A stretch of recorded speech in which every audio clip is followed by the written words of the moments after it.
Good evening, ladies and gentlemen. Henry Q. Wifflebottom here with you once again. We're going to continue on with our series by The Raven by James Barclay. The first book is Dawnthief. I know it's been a while since we did one of these chapters, so I don't know if everyone remembers where we were. There'd just been a big meeting of the 4 colleges to discuss the threat of the Westmen. And the Raven were making their way towards Septon's manse to try to find the pieces for the spell.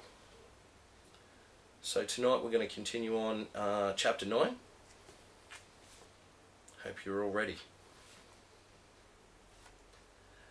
The Raven travelled for 3 days through countryside that changed by degrees from flat woodland to rough shrub and finally to barren hills, moors and valleys. The weather settled into a cycle of sunshine interspersed with cooling cloud, blown up by occasionally strong winds, but throughout it all, the temperature had a warm evenness, even at night, and riding was comfortable. They saw no one. Approaching Septon's house across a high moor, the ground changed from heather-strewn hard soil to lifeless, dusty earth. In the distance, the air shimmered, light shining through a thin film of what looked like dust whipped up by the wind. The horses moved easily over the flat ground, and all around them, as far as the eye could see, the terrain was largely featureless but for the odd stunted tree or plate of rock jutting from the cracked dead earth. "What happened here?" asked Herod. He looked back over his shoulder to where the vegetation sprang up in a line, almost as if it had been planted deliberately. The dark mage blew out his cheeks. "I don't know. The after effects of a spell battle, I should think. It's a little like the torn waste, though not as blasted." "Could it be something to do with Septon's workshop?" asked Ilka, peering into the dust-filled distance. "Possibly," Denser shrugged. "Who knows what effects an unmaintained dimensional rip might have on its surroundings?" "What in all the hells is a dimensional rip?" The unknown's face was blank. "Well, basically, it's a hole in the fabric of our dimension that leads to another one, or simply into interdimensional space, although there's obviously far more to it than that." "Obviously," muttered Herod. The unknown glared at Herod. "Are we near enough to this dimensional thing to suffer some kind of interference?" "Hard to say. I'm no expert on dimensional theory," replied Denser. "What Septon might have done is anyone's guess.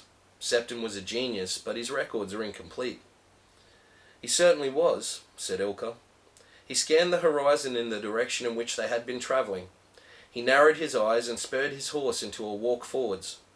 Herod, dragging on the reins of his mare, fell into step by him. "Can you see something, Ilks?" "Nothing much," replied Ilka. "That shimmering messes up my long sight, I'm afraid. All I can say is that there appear to be large dark shapes a little to our left. How far, I can't say." "Shapes?" Talon was the next to speak as the rest of the Raven began moving. "Buildings at a guess. It could be rocks, but I don't think so." "Well, let's head for them," said Herod. "They seem to be the only landmark we've got." Herod dug his heels into his horse's flanks and led the way across the plain with Ilka at his side. As they began to close, Ilka added flesh to his earlier description. They were riding towards the ruin of a large mansion house and an outbuilding of some kind, probably a low barn. "Ruined? Are you sure?" asked Denser. "Afraid so," said Ilka. "Is that bad?" asked Herod. "Not necessarily, though it certainly adds weight to the spell battle theory. Mage houses aren't known for being easy to knock down," replied the dark mage. "Except by other mages," said Ilka, "or witch lords." Denser raised his eyebrows. "Exactly." Inside his cloak, his cat hissed loud enough for all to hear, poked its head out briefly, then withdrew in a hurry. "Oh dear," said Denser. "What is it?"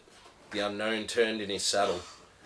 "I think," began Denser, but a chilling howl cut him off. "That we are about to have company." "What the hell was that?" Herod searched around but could see nothing, though the single howl had been taken up by more throats. "Wolves," said Ilka. "Big ones." "No, they're Destranas." The unknown chewed his lips. "Destranas? Then that means Westmen," said Talon, loosening his sword in its scabbard. Yes, confirmed the unknown. We've got to make cover. Where are they coming from? The outbuilding, Ilka pointed, and now they could all see through the swirling haze that made up the horizon, large moving shapes in front of the distant black barn. We're in trouble, said Richmond. Well spotted, muttered Herod, staring around him for a way out. There was none. All right, said the unknown. Let's circle north and west and come to the buildings from another direction. We might lose them that way, and at least we'll have made up some ground. He caught Herod's eye and added in a low voice, although what good it'll do is open to debate. He pushed his horse into a gallop, leaving the rest of the party temporarily trailing in his wake. For a time it looked as though the unknown's idea had paid off.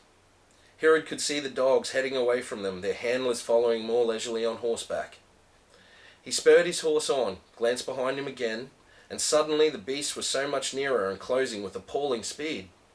They were huge, 4 feet high at the shoulder, and their howls and barks tore at the air and stung the ear. "Unknown!" called Herod. "We can't outrun them! Look!" The big warrior turned, looked, and immediately wheeled his horse to a stop. "Everyone dismount," he ordered.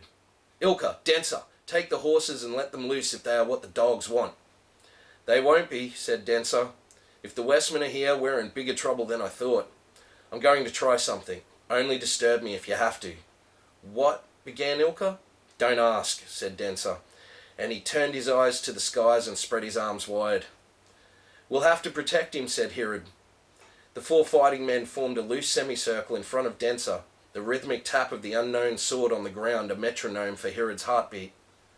Behind them, Ilka slapped at Denser's horse and it trotted away with the others. The elf took up station at Denser's rear, his sword ready, as the first of a dozen Destranas tore into the waiting quartet, and the Westmen, 4 of them, galloped up. Fangs bared and flecked with foam, a huge dog leapt at Herod's head. Surprised by the distance and speed of the jump, the barbarian swayed reflexively aside and put his sword arm across his face. The animal caught the side of his head and both tumbled to the ground. The unknown, his blade before him, took a squat stance and waited as a black Destrana, tongue lolling, sped towards him.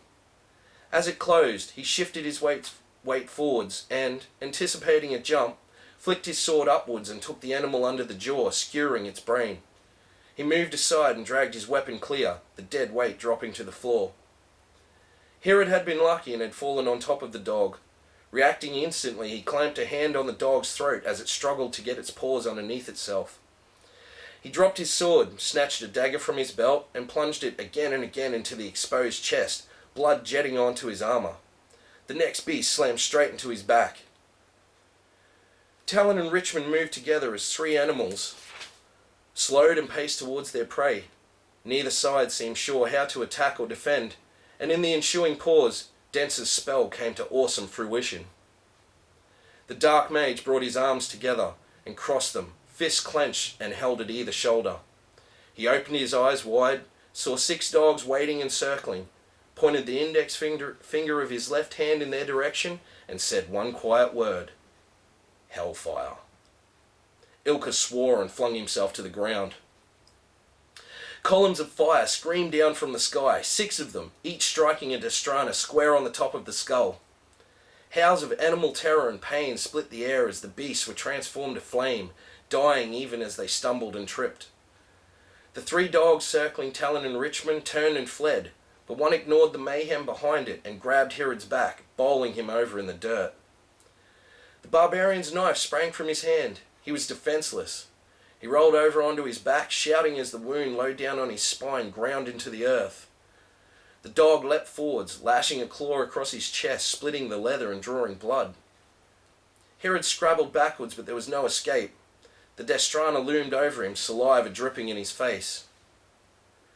Grabbing a handful of dirt, Herod flung it into the dog's eyes. Distracted for a moment, the animal shook its head to clear its vision, and the unknown split its neck with a downward strike, the blade exiting the body and plunging into the ground scant inches from Herod. Silence.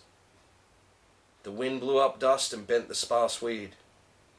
In front of Ilka, Denser slumped to his knees, breathing hard as sweat poured down his face and his limbs shook. Talon and Richmond ran over to where Herod still lay on the ground. The unknown cleaned his sword before walking over to retrieve the barbarian's weapons.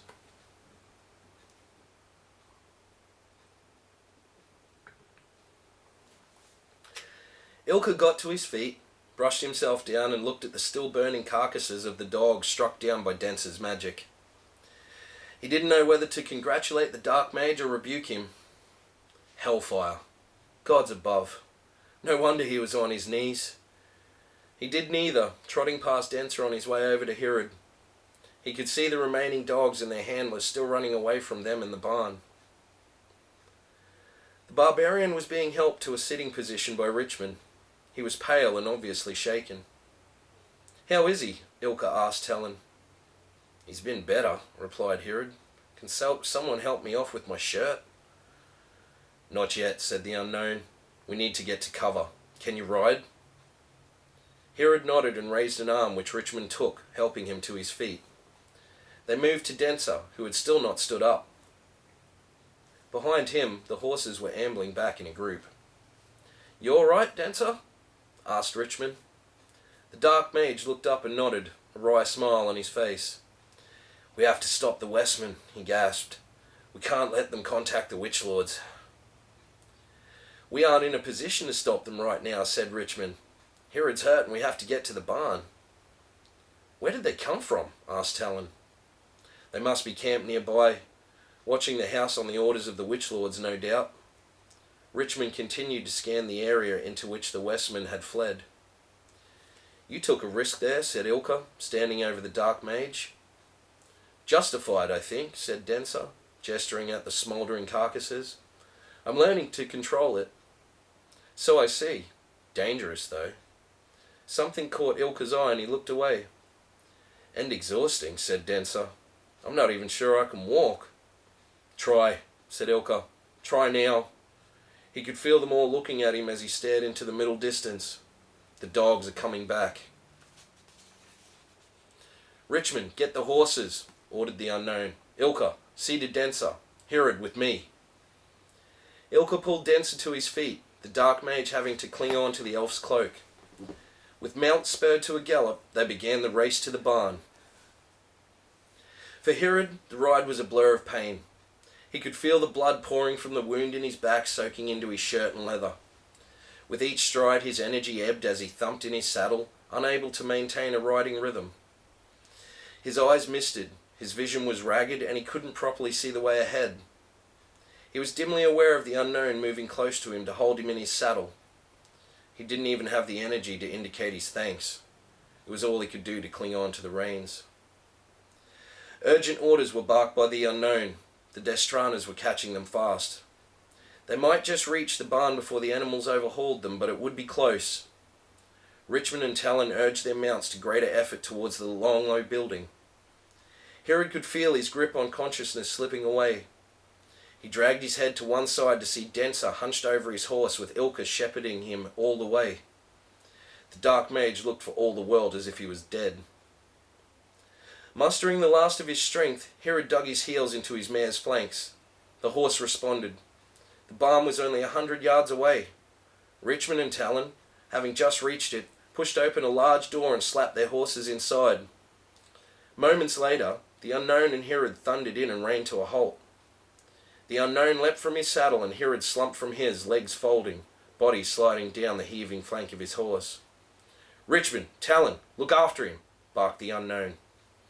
He ran to the door and looked out. Denser and Ilka were just yards away, the dogs almost on their heels, and rode past him into the barn. The unknown moved a pace outside, pushed the barn door closed, and slid the heavy wooden bolt home to lock it. "Unknown, what the hell are you doing?" shouted Ilka from inside the bar, pulling on the door, which gave only slightly. "Karina was the last time I failed to help my friends." The Destranas would be on him in a few heartbeats. "There's no need, unknown. They won't hang around here forever," said Talon. The banging on the door increased. "They will." Denser's voice came laced with fatigue. "You don't understand what they are. The door won't hold them." "He'll die, you stupid bastard!" The unknown could hear the shouts of the barbarian as he squared up to the dogs. "We'll see, Hirad. We'll see." The huge dogs ate up the distance. 1, A pale silver grey was slightly ahead of the other two, one of which was jet black, the other another shimmering shade of grey. The unknown tapped the tip of his blade on the ground and breathed deep, knowing his first strike was vital. With the front animal 2 paces away, he sidestepped and brought his sword through waist-high and rising, straight into the Destrana's mouth. Its neck snapped and its jaws splintered, but its momentum brought it crashing into the unknown's shoulder. Man and beast fell against the door. The timbers groaned and the unknown could hear someone kicking at the inside, then angry words. Winded, the big warrior shoveled the dead animal from his legs and started to rise, but the others were on him so quickly. The grey one locked its jaws onto a shoulder plate. The other plucked at his helmet with a massive paw. With a roar, the unknown jabbed forwards one-handed and sliced into the grey's right hind leg. The limb collapsed, but the mouth hung on, teeth crushing the metal plate ever further as hot breath fired into his face. The unharmed dog clouded the unknown's head again, and he could feel himself weakening. His helmet was dashed from his skull, strap biting deep as it snapped. He choked and swung his blade in desperation, feeling only hilt and glove contact flesh. Snatching it back again, he felt the metal plate on his shoulder give a little more as the crippled beast shook its head from side to side. Waves of pain washed over the unknown, and the black Destrana howled, sensing victory. The noise cleared his head for a moment, and he drove his blade deep into the beast's throat, its exultation drowning in a fountain of blood. As the sound died away, the plate gave out, and huge jaws closed on flesh and bone. The unknown screamed in agony, and his eyes dimmed. His blade was wrenched from his hand as the dog pulled him onto his back. He whipped his fist into its face time and again, but the fangs held firm as his blood flowed into the dirt.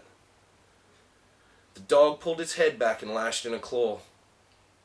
The unknown's throat was torn out, and as his strength drained away, his head fell back.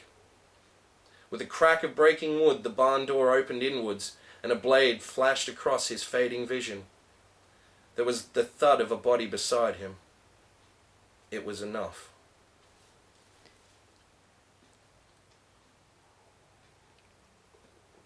Holy fuck.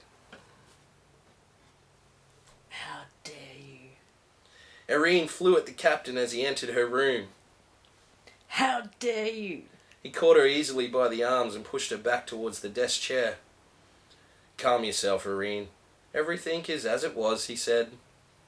3 days. She grated, her eyes ablaze beneath her tangled, dirty hair. 3 days you've denied me.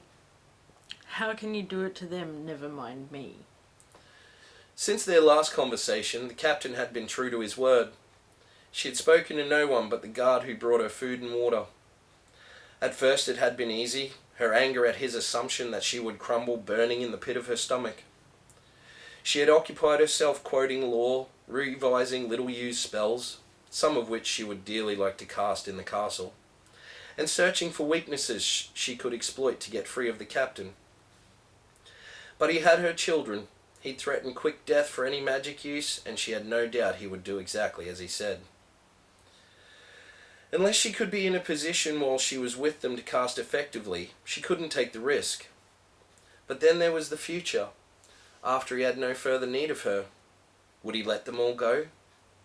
Part of her wanted to believe that he wasn't a murderer of innocence, that his intellect had a compassionate side, but that part was small. Irene knew in her heart that he had no intention of letting them leave the castle. He surely knew her sons had great potential power, and that power would scare him. And that left her having to prolong their lives in any way she knew how, and hope that he would drop his guard even for a moment to give her the chance she wanted. Until he let the boys out of their room, that chance would never materialize. As the hours went by, her anger faded, to be replaced by the dread feelings of longing over which she had no control. She stopped being able to concentrate, and the law lessons were forgotten. Her heart pounded painfully in her breast, and the tears were regular and prolonged as her happy memories of the boys gave way to nightmare visions of them cold and alone in a dusty room without anyone to protect them. She knew the answer was simple. To see them was to call the guard and agree to help the captain. But to help him was abhorrent to her every belief, and not only that, she believed him to be deeply misguided, and to lend assistance would place Beliar in greater danger than it appeared to be in already. After 2 days she couldn't sleep, eat, or wash. The longing was that great. All she could do was shuffle, head down, around the room, calling out their names and praying for their safe return to her. Her mind was full of them, her body racked with the need of them. She called the captain on the 3rd day, when she feared she was losing her mind and when she was sure her boys would wither without her. Catching sight of herself in the mirror, she wept tears through the dirt on her face. Her hair was lank and greasy, knotted and straggling over her scalp. Great dark circles under her eyes told their own story about the state of her fatigue, and her nightdress was torn at one shoulder where she'd caught it on a loose nail. "You have denied yourself," said the captain. "The answer was forever in your grasp." She was too tired to defend herself, slumping instead into the chair. "Let me see them," she said. The captain ignored her plea. "I assume you have some news for me?" "What do you want from me?"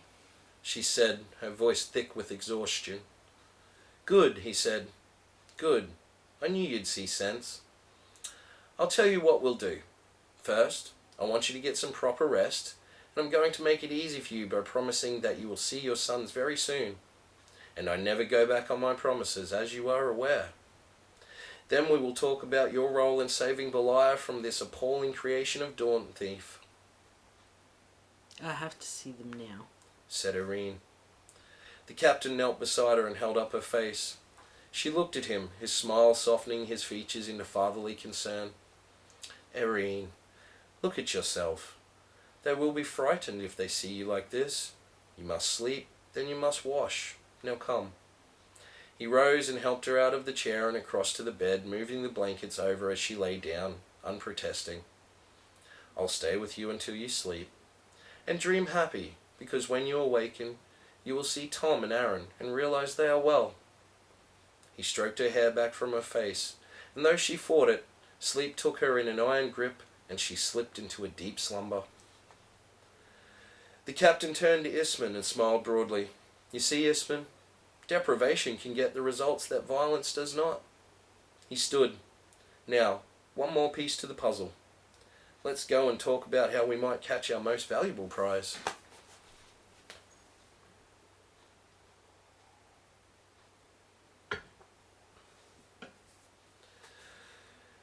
Ilka just stared while he tried to compose himself. The quiet hurt his ears. Talon had kneeled and closed the unknown's eyes, and now he, Richmond and Ilka stood around the big man's body as the wind ruffled his bloodied hair and blew in through the open door of the barn. Herod, having decapitated the last dog, had walked back 2 steps and collapsed. Denser was tending him. Thoughts crashed through Ilka's head in a confused barrage, but one kept rising to the surface of his mind. It was the view in front of him. The unknown lying dead was a sight he had never believed he would see. And the idea that he would no longer be there to say the right words or make the correct decision to save them all was one that Ilka was unable to take. "Why the hell did he do it?" he asked. Richmond shook his head. Tears stood in his eyes. "I don't know," he said. "We could have helped him. If he hadn't locked the door, Why did he lock it?" It was not a question Ilka could answer. He dragged his attention to Herod and caught Denser's eye. The dark mage was worried. "Bad?" Denser nodded. "Do you know Warmheal? That bad, is it?" "Yes," said Denser. "He's lost a great deal of blood." "Well?" "I've never used it," said Ilka. "I'm not asking you to use it. All I need you to do is to shape the mana flow for me. I don't have the energy." "You want me to channel mana for you?" said Ilka slowly. "How can you ask that of me?" Denser scratched his head beneath his skullcap.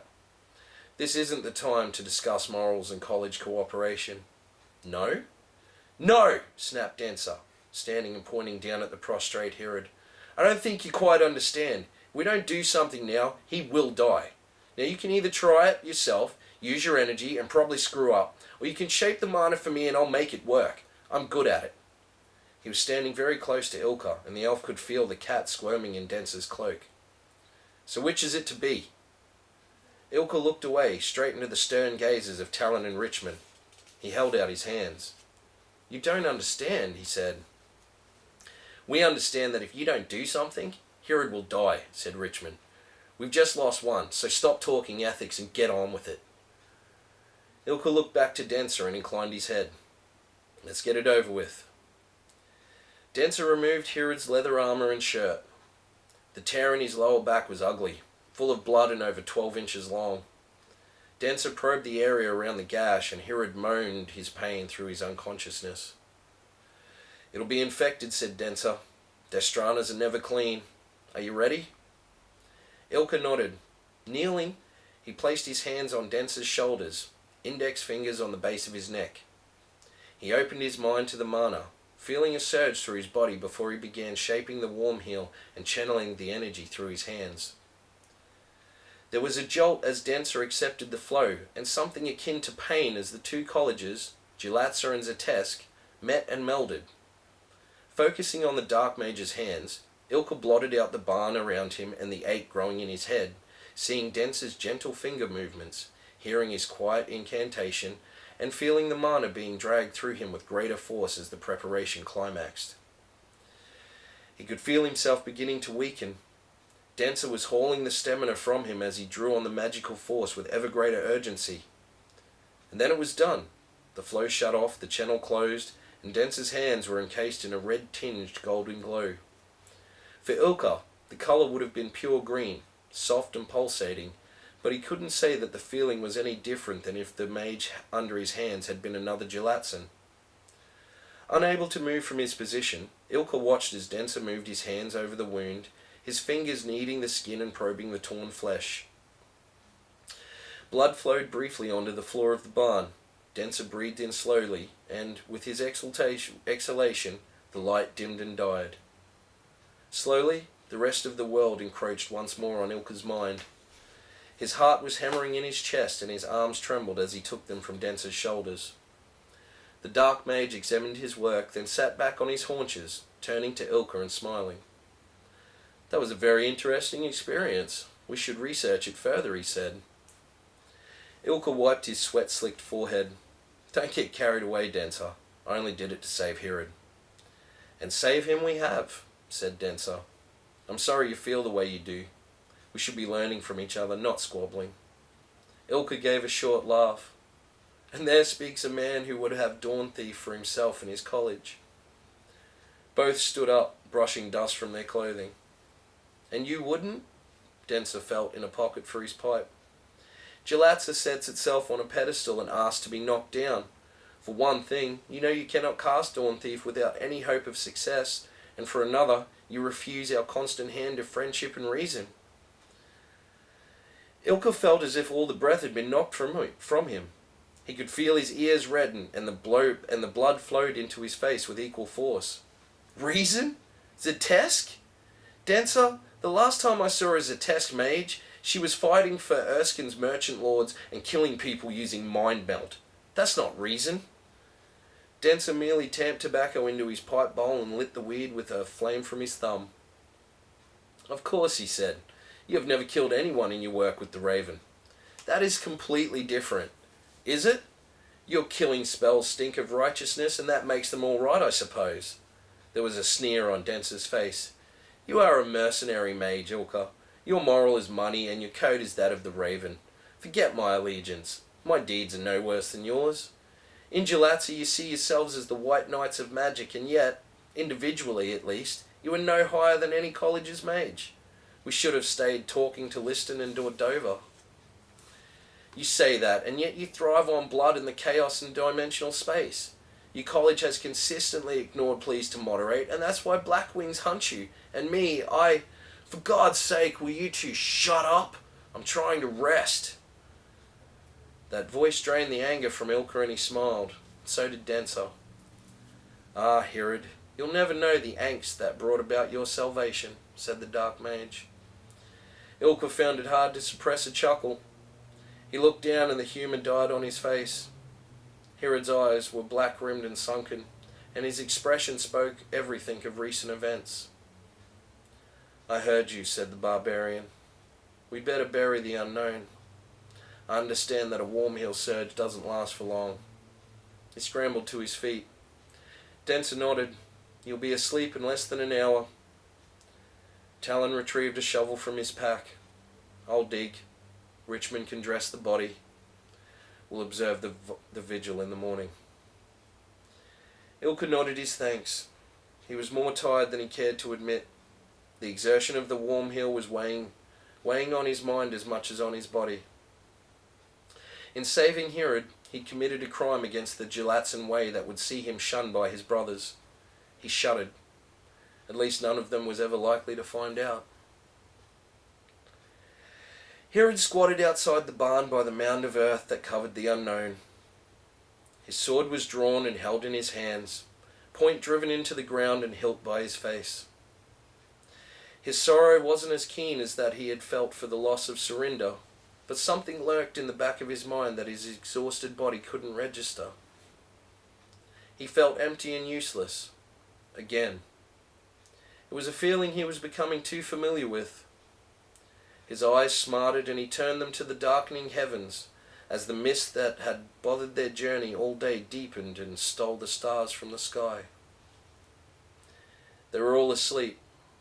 Richmond and Talon had taken the early watches and snored in unison, lying on their backs on either side of the barn. Ilka, his energy gone, was stretched on a patch of loose earth, his hands thrust deep in the soil, replenishing his mana stamina slowly as he slept. Denser smiled. If only he knew how easy it was. All you needed was peace and a victim or a prayer and an opening. Finally, his eyes came to rest on Herod, sleeping so deeply his breath hardly registered. He had been lucky. For all his confidence, Denser had no idea whether gelatin-shaped warm heal mana would mean anything to him, or whether Ilka's reluctance to channel the mana would affect the flow. It was a sudden source of interest to Denser that, give or take the odd spike, the warm heal shapes of the two opposed colleges were identical. Again the smile. He wondered if Ilka would ever open his eyes to the truth his masters had buried from him and all his brothers. One mage, one magic. Denser was sitting close to the door, listening to the wind rattling the sparse brush against the base of the barn. He filled his pipe from his belt pouch, frowning as he felt around the dwindling supply. He lit the pipe, letting the flame he produced on his fingers warm his face for a moment. Within his cloak, his familiar shifted, its head nestling against his stomach. Outside, there was another sound, a whispering on the wind, something gliding. It was a sound Denser knew very well, as did the familiar, who poked its head from his cloak to look at him, nose and whiskers twitching, ears pricked. The whispering came closer, the gliding changed to an idle flap, and there was a landing just to the right of the barn door. Claws scrabbled briefly at the earth, the wings flapped again, and the whispering became distant and was gone. Denser and the cat stared deeply into each other's eyes. "Well, well, well," said the dark mage. "That's why you did it. You knew they were coming." He shook his head. "And I never suspected a thing." That's the end of chapter 9. So I hope you enjoyed it. Holy shit, the unknown is dead. The fuck? Yeah, so that's sort of blown my mind a little bit. Look, hope everyone enjoyed the story. Tune in again for chapter 10, the next chapter in the story. I know it's been a long time since we did the last video. Probably won't be that long again, so look out for the new series that I'm going to start very soon. Where is it? Vampire Hunter D. Now, I'm not going to say the author's name because I'm going to fuck it up. So if you can see that there, that's the author. There's heaps of books in this series. They're like standalone stories, but they're all part of an overall narrative. So we'll start on book 1 very soon. Tonight's music plug is A Perfect Circle. very first album by A Perfect Circle. Check out Judith, the song Judith, that's fucking brilliant. Magdalena and Orestes, that's the other one. I think that's how you say it. So, again, hope you enjoyed tonight's story. Tune in again for Chapter 10. Leave a like, leave a comment, share, tell us it's shit, whatever you want to do. Henry Q. Wifflebottom, signing off. Good night.